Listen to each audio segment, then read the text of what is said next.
I'm going to read a few pages out of the book that I've been reading out of. It's called Out of the Iron Furnace by Eliezer Ben David.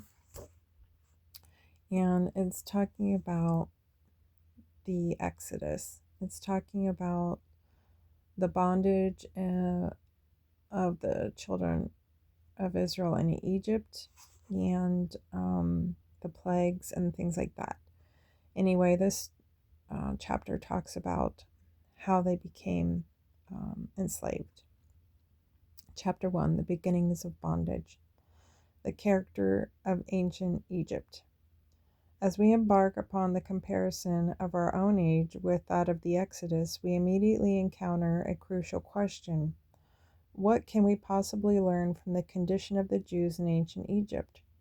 They were a people in bondage, miserably enslaved by a barbaric nation, while most of us are fortunate enough to be free citizens of civilized democracies, enjoying the fruits of liberty and the beneficence of advanced cultures.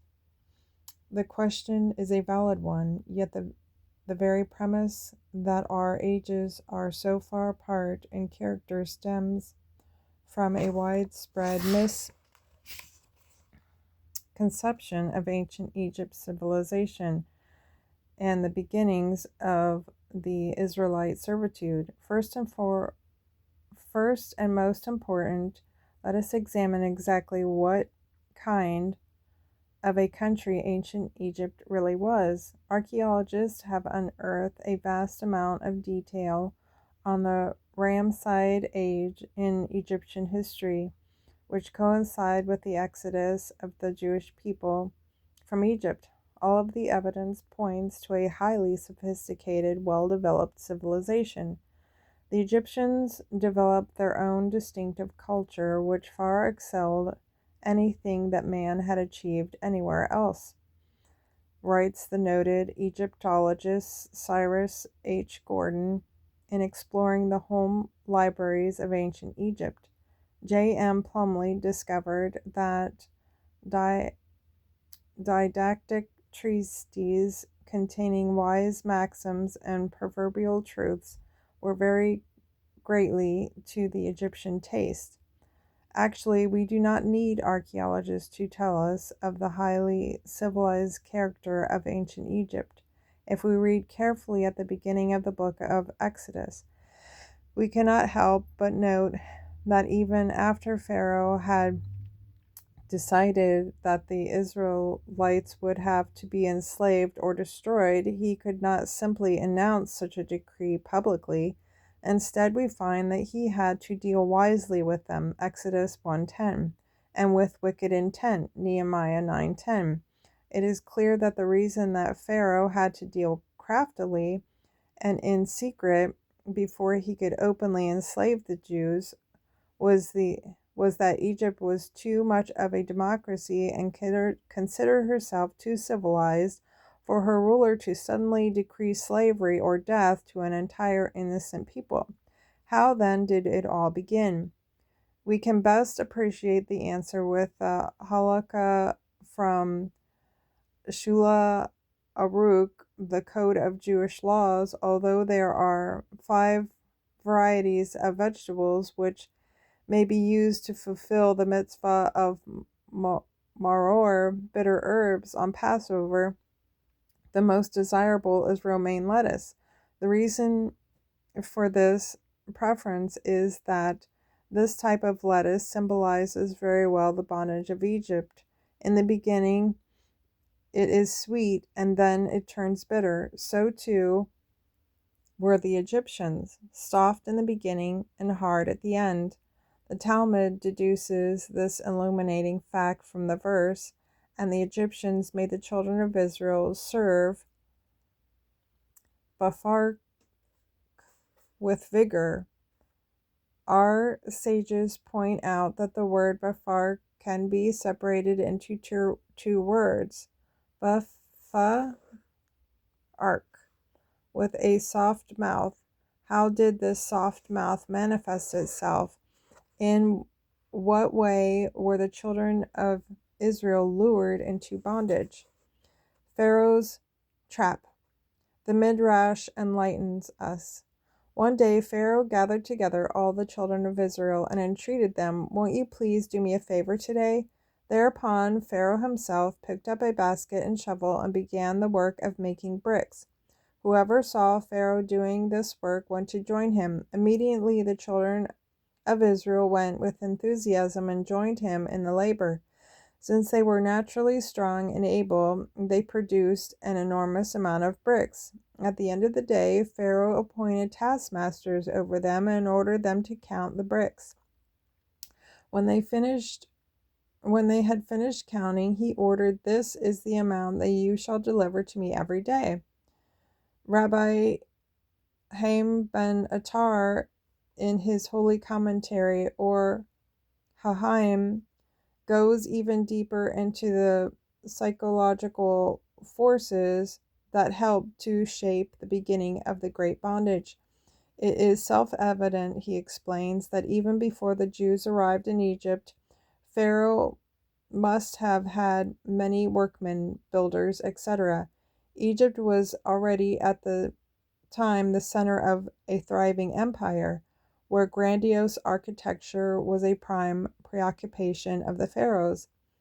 With this thought in mind, the Or Hahaim reinterprets the passage in Exodus 1:11.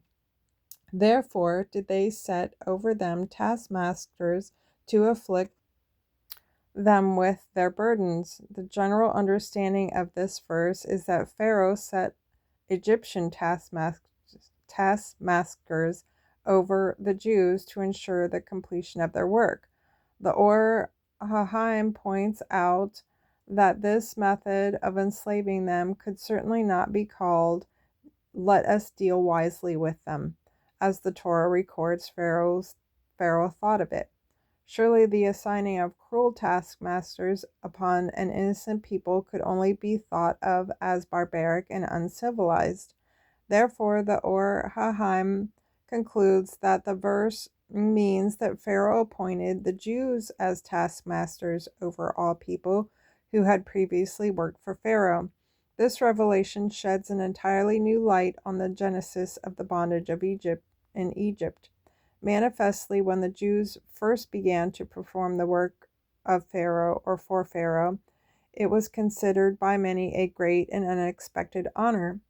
At first it seemed as if the Jews alone, from among all the various ethnic groups in Egypt, had been chosen to personally work with Pharaoh on projects essential to the prestige of the Egyptian empire.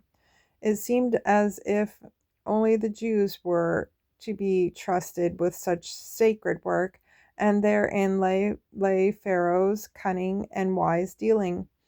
As the personification of Egypt's great fund of wisdom, Pharaoh discovered two factors within the psyche of the young Jewish nation, which he exploited to the ultimate point of reducing the Jewish people to slavery. The two fatal flaws. The first, patriotism. Our sages teach that every impulse within human nature, every proclivity to which mankind is heir, every personal tendency or inclination can be a positive or a negative factor, depending on how it is used and if it remains under rational control. Thus, although anger is usually considered an adverse trait, in the case of Phinehas, whose wrath and jealousy were for the Lord, his anger rescued the children of Israel from a destructive plague. Phinehas, the son of Eliezer, the son of Aaron the priest, has turned my wrath away from the children of Israel, in that he was very jealous for my sake among them, so that I consumed not the children of Israel in my jealousy. Numbers 25:11.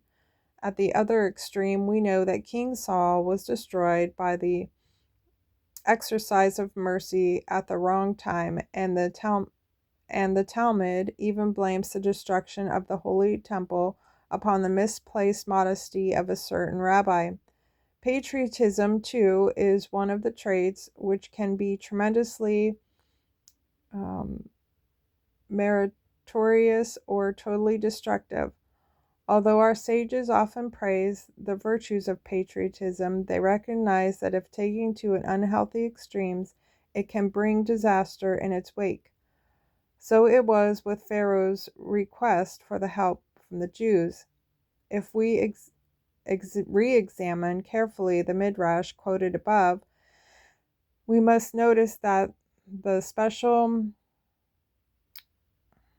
alacrity with which the Jews jumped to join Pharaoh in his work, the midrash specifically divides those who joined Pharaoh into two groups. Whoever saw Pharaoh doing his work went to join him. Immediately the children of Israel went with enthusiasm and joined him in his labor. No Egyptian subject could afford to bypass the Pharaoh working with his own hands and not contribute to the labor, but only the children of Israel did so with enthusiasm. 2. Pride. When Pharaoh appealed to their vanity and offered the Jews the opportunity to sudden elevation as overseers and taskmasters, they readily assented. Although the Jews had never had any experience in building, and many of them surely must have sensed the elements of artifice and chicanery, nevertheless, their sense of pride did not allow them to think rationally, and they were victimized and outmaneuvered. Clearly, the Midrash and the Or Hahaim wish to teach us that if it were not for these two factors, Pharaoh would have had much more difficult time suddenly imposing slavery upon innocent people. With what we can only term their own tragic help, Pharaoh was able to ease the Jewish people into a posture where they were known by all to be identified with the inexorable from the art and the process of building. It was only an inevitable step from there to slavery. And over time, I'm going to read just bits of the rest of this book, because we need to understand like the psychology of bondage, what bondage is, idolatry and sin, and things like that, because this was our first Exodus. The second Exodus approaches.